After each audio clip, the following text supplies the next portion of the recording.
حمزه ابن آزرک. چنان که وقتی حمزه ابن آزرک بر ضد این ناروایی ها که میرفت برخاست و گفت مگذارید که این ظالمان بر ضعفا جور کنند، در خراسان و سیستان و کرمان بسیاری از ستمدیدگان دعوت او را با شور و علاقه اجابت کردند. درباره این حمزه و جنگ‌های او آنچه در کتاب‌ها آمده است پریشان و شگفت‌انگیز و درهم است. دلاوری‌های او که سالها بیم و وحشت در دل خلیفه افکنده بود گویا منشأ داستان معروف امیر حمزه شده باشد. نوشتند که او از نسل زوبن طهماسب بود. بسیاری از کسانی نیز که با او بودند ایرانیان بودند. نکته جالب توجه آن است که در قیام این خوارج ایرانیانی که از دستگاه خلافت ناراضی بودند با عربان همداستان می شدند و هرگز ملاحظه برتری های نژادی در میان نبود، خاصه که بیشتر خوارج لازم نمی دانستند خلیفه مسلمانان از عرب و قریش باشد و همین امر موجب انتشار مبادی و تعالیم آنها در میان ایرانیان بود. در پانویس نویسنده آورده خوارج که در عهد بنی امیه خطری بزرگ بودند در دوره عباسیان چندان جنب و جوش نداشتند و فتنه آنها نیز دوام نمی‌یافت. در باب مذهب و اصل و منشأ آنها بین اهل تحقیق خلاف است. در هر حال در امر خلافت آراء خاصی شبیه به نوعی جمهوری طلبی داشتند و از حیث صلابت در عقیده هم شبیه به فرقه پیوریتن بودند. ادامه متن. درباره آغاز کار حمزه چیز روشنی در تاریخ‌ها نیست. می‌نویسند که او در دوره حکومت علی ابن عیسی بر خراسان در سیستان برخاست.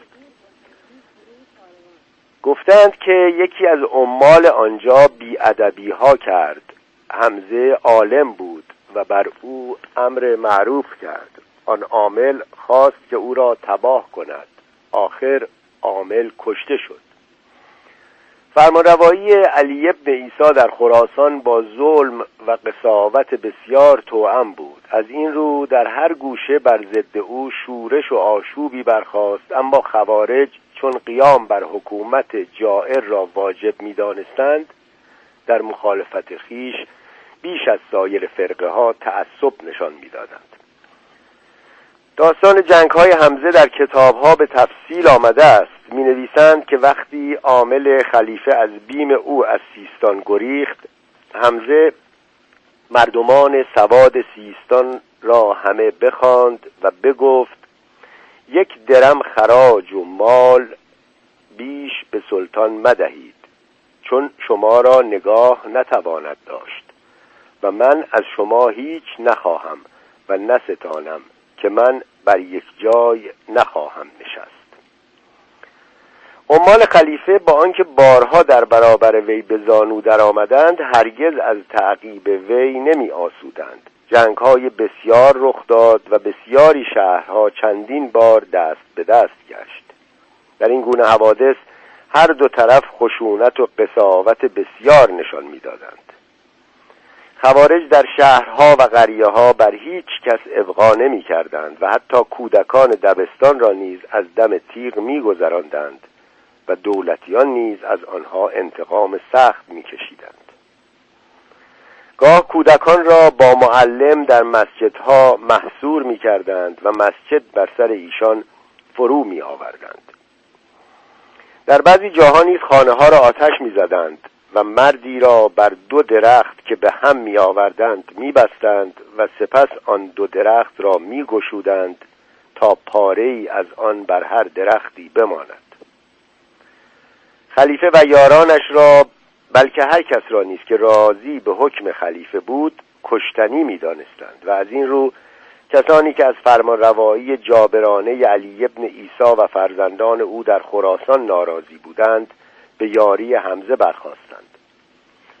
وقتی کار خوارج در خراسان بالا گرفت، علی ابن عیسی در این کار فرو ماند. ناچار نامه‌ای به هارون نوشت و وی را آگاه کرد که مردی از خوارج سیستان برخاسته است و به خراسان و کرمان تاختنها همی کند و همه عمال این سه ناحیت را بکشت و دخل برخاست و 1 درم و 1 حبه از خراسان و سیستان و کرمان به دست نمی آید. قیام خوارج در خراسان چنان مایه بیم و نگرانی خلیفه شد که برای فرو نشاندن آن به تن خویش روانه آن دیار گشت. در ری علی ابن عیسی که مورد سخط واقع شده بود، یعنی خشم، با تقدیم هدایا و تحف او را راضی نمود و امارت خراسان را برای خود حفظ کرد، اما چندی بعد معزول شد در حالی که کار از کار گذشته بود. جور و بیداد علی ابن عیسی خراسان را چنان برآشفته بود که به آسانی آرام و سکون نمیپذیرفت. این موج طوفانخیز خشم و سرکشی که در خراسان و سیستان و کرمان می جوشید بغداد را به سختی تهدید می کرد و خلیفه خود مایه همه این نارضایی ها را که بیداد عاملان بود می دانست و نمی خواست چاره درستی بجوید. در نامه‌هایی که از گرگان به عنوان اماننامه و اتمام حجت برای حمزه فرستاد می توان این نکته را به خوبی دریافت.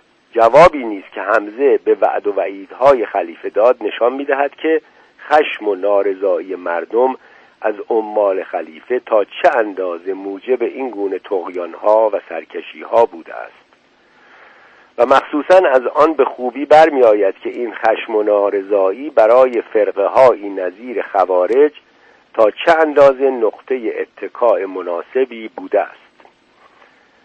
در این نامه حمزه به خلیفه چنین می نویسد: آنچه از جنگ من با کارگزارانت به گوش تو رسیده است نه از آن است که من در ملک با تو سر منازعه دارم یا رغبتی به دنیا در دلم باشد که بدین وسیله بخواهم بدان دسترس یابم و در این کار برتری و نام و آوازه نیز نمی جویم.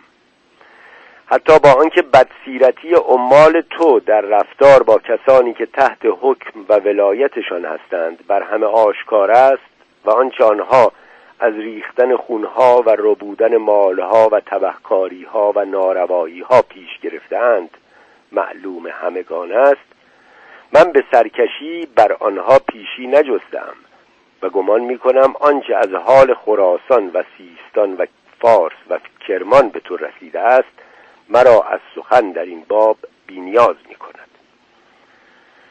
در این زمان آتش خشم و نفرت چندان بالا گرفته بود که فرو نشاندن آن آسان به نظر نمی رسید. با مرگ خلیفه همچنان خراسان در چنگال آشوب و ناامنی رنج می برد و هر روز برای اظهار نارضایی خویش بهانه تازه‌ای می یافت.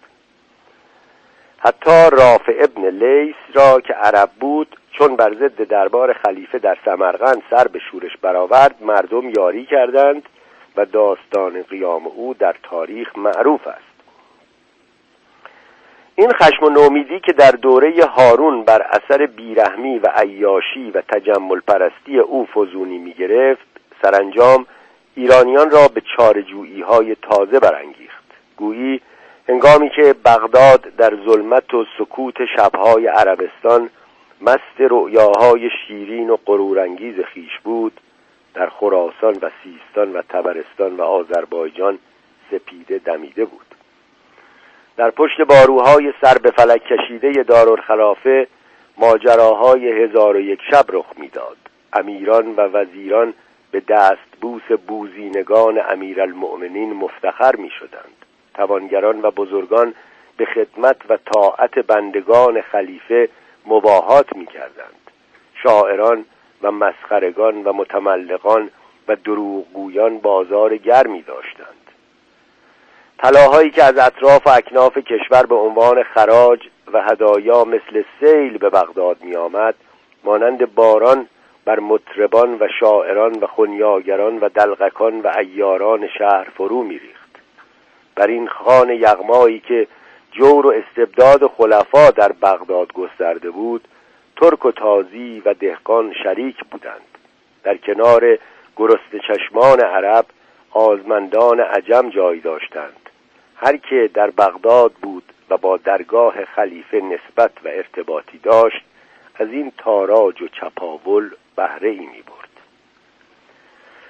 در درگاه خلیفه در این میان دهقانان و بزرگزادگان ایران بی آنکه علاقه خود را به گذشته ایران فراموش کنند نقشه های خیش را دنبال می کردند. اینان که به ایران و تاریخ ایران بیش از ایرانی و مردم ایران علاقه می داشتند باز خواب احیاء مجد و عظمت گذشته خیش را می دیدند. اما مردم ایران که بارها قربانی بوالهوسی های آنها گشته بودند طبعا چندان مورد التفات آنها واقع نمی شدند. برامکه که به بزرگواری و جوانمردی مشهور گشتند ثروت بیکران افسانه آمیز خود را مدیون رنج و کوشش رعایای ایرانی خیش بودند، اما در هنگام بخشش ها و نامجویی ها آنها هرگز ایرانی ها را بر دیگران مقدم نمی داشتند. خالد برمکی که چندی بر طبرستان حکومت می کرد وقتی معزول شد و از آمل قصد کوچ و بازگشت کرد بازاری به کنار رودبار ایستاده بود. گفت الحمدلله از ظلم تو خلاص یافتیم. این حال با خالد بگفتند. بفرمود تا بازاری را بیاوردند. گفت اگر مرا از ولایت شما معزول کردند از انتقام تو کسی مرا معزول نکرد. گردن بازاری بفرمود زد. تمام وزرا و امرایی که به بندگی خلیفه تن در داده بودند در این فجایع و مظالم شرکت می کردند. دهقانان ایرانی نیز در این مورد دست کمی از بزرگان عرب نداشتند.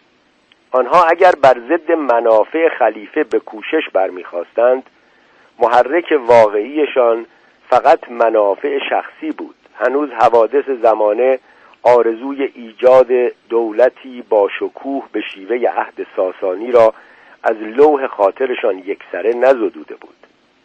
از این رو بود که برای ایران و به نام ایرانیان گاه و بیگاه کوشش‌هایی می‌کردند.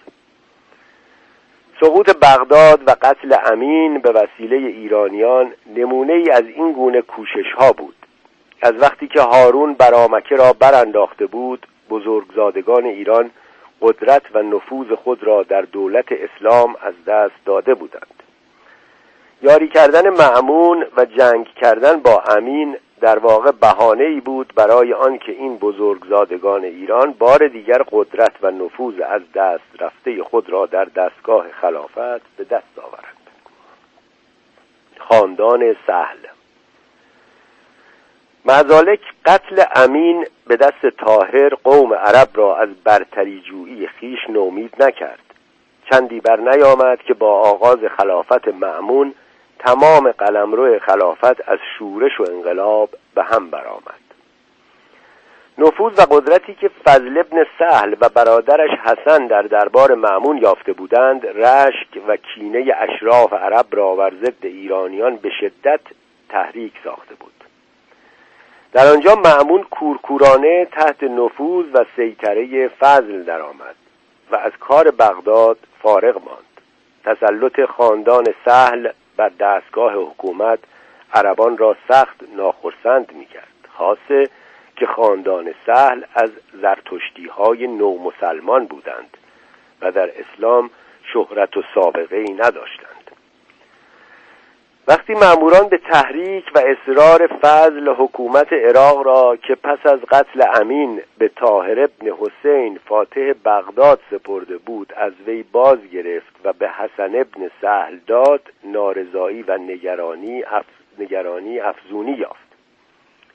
در بغداد آوازه در افتاد که فضل ابن سهل بر مأمون چیره گشته است و او را از کسان و یاران جدا کرده و در خانه‌ای باز داشته است و اکنون خود کارها را به دست گرفته و به رای و هوای خیش حکومت می‌راند.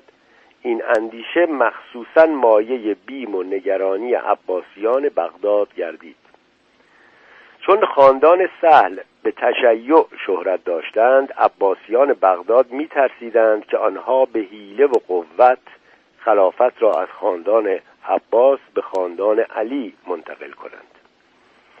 حکایتی که تاریخ‌ها در این باب آورده‌اند نشان می‌دهد که این کار را مردم از خاندان سهل بعید نمی‌دانستند. می‌نویسند که فضل روزی با یکی از ارکان دولت مأمون گفت: سعی من در این دولت از ابو مسلم بیشتر است.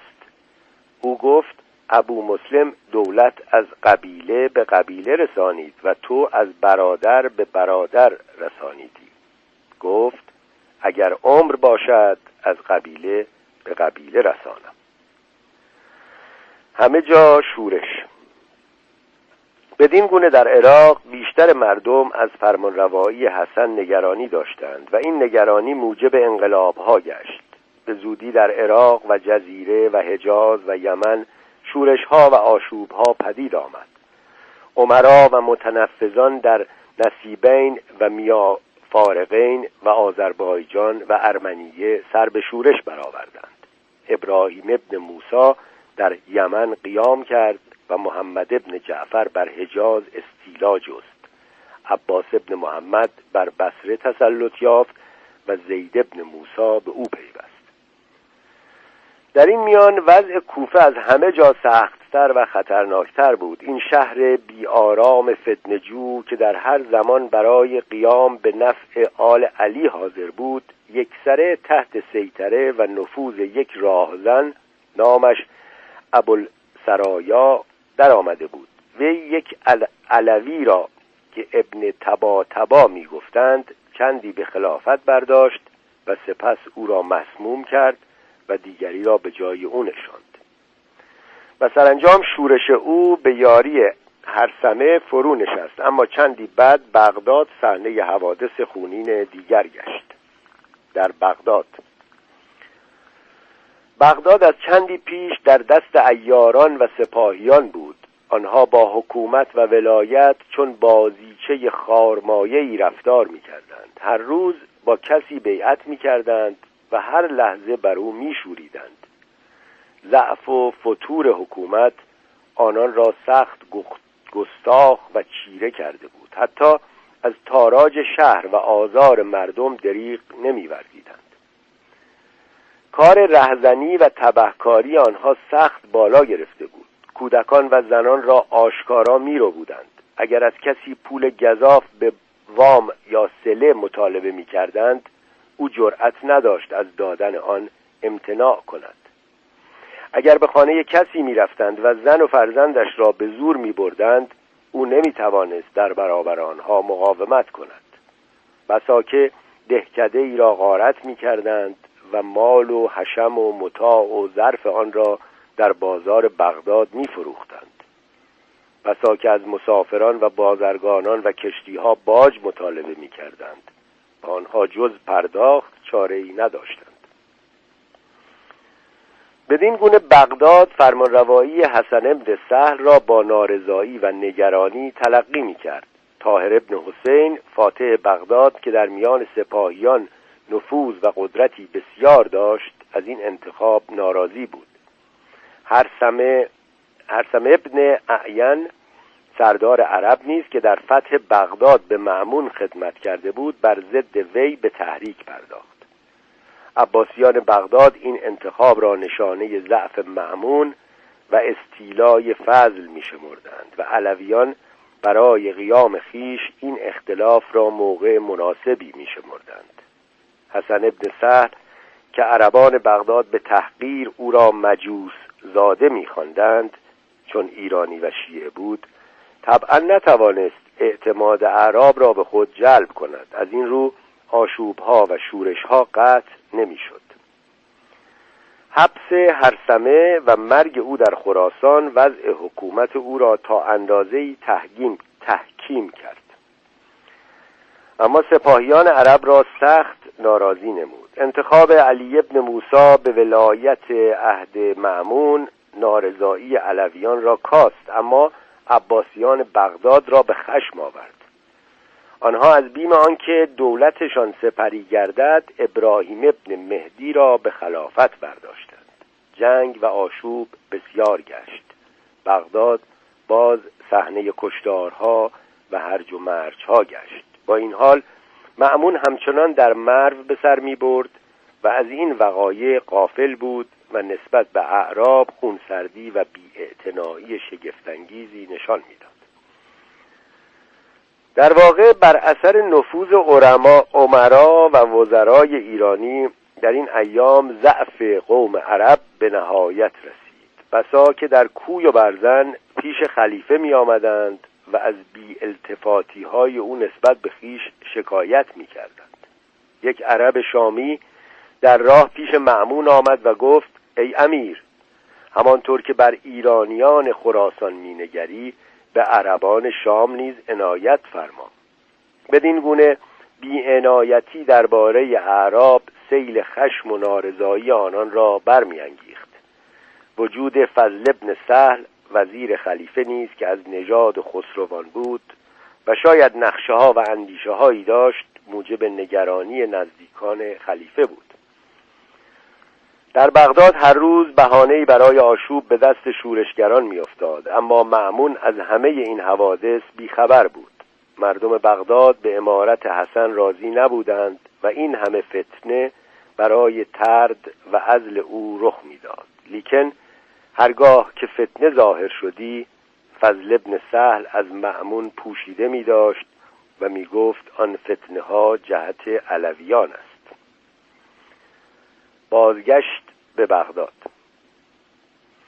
سرانجام چشم مأمون گشوده شد و عجب آن است که علی رضا بود که حقایق را برای وی روشن کرد و او را از وخامت اوضاع آگاه نمود. در پرانتز بگم که این علی رضا همون امام رضاییه که در مشهد دفنه، حالا جلوتر که میریم مشخص میشه. در واقع اوضاع عراق سخت آشفته بود و اکنون ولیعهد ناچار بود به خلیفه اعلام کند که وزیرش فضل ذوالریاستین بسیاری از حقایق را از وی مکتوم داشته است. حسن برادر فضل عراق را در سیل خون غرق کرده بود و طاهر فاتح بغداد که بهتر از هر کس میتوانست بر آن اوضاع مسلط باشد در سوریه تقریباً فراموش شده بود. آگاهی از این حوادث مأمون را بیدار و نگران کرد. چندی بعد فضل وزیر را هنگامی که با مأمون عازم عراق بود در حمام سرخس کشتند و کشندگان مدعی شدند که مأمون آنها را بدین کار واداشته است. پس از آن علی رضا نیز در طوس به سبب انگوری که از آن خورده بود و گویند که آن انگور مسموم بود وفات یافت. در همین اوقات حسن ابن سهل والی عراق نیز دیوانه شد و او را به زنجیر بستند و در خانه خیش باز داشتند. خلیفه پس از آن به بغداد درآمد و بر اوضاع تسلط یافت. از این قرار مأمون که چندی به اتکا و حمایت ایرانیان با عربان یکسره قطع ارتباط کرده بود، دوباره از بیم ایرانیان بدانها پناه برد. اما وقت گذشته بود. هنگامی که خلیفه می‌خواست خطری را که خلافت وی دستخوش آن گشته بود دریابد، خراسان تقریباً مستقل شده بود، زیرا مأمون طاهر ابن حسین را به خراسان فرستاده بود تا هم کشنده برادر را از پیش چشم خیش دور دارد و هم اوضاع پریشان و آشفته آنجا را آرام و قراری بخشد. طاهر نیز در این کار کامیاب شد، اما داعیه استقلال یافت. وی که در هر حال خلیفه را رهین منت خیش می‌دید، یک روز نام خلیفه را از خطبه جمعه انداخت و بدین گونه استقلال خود را اعلام کرد.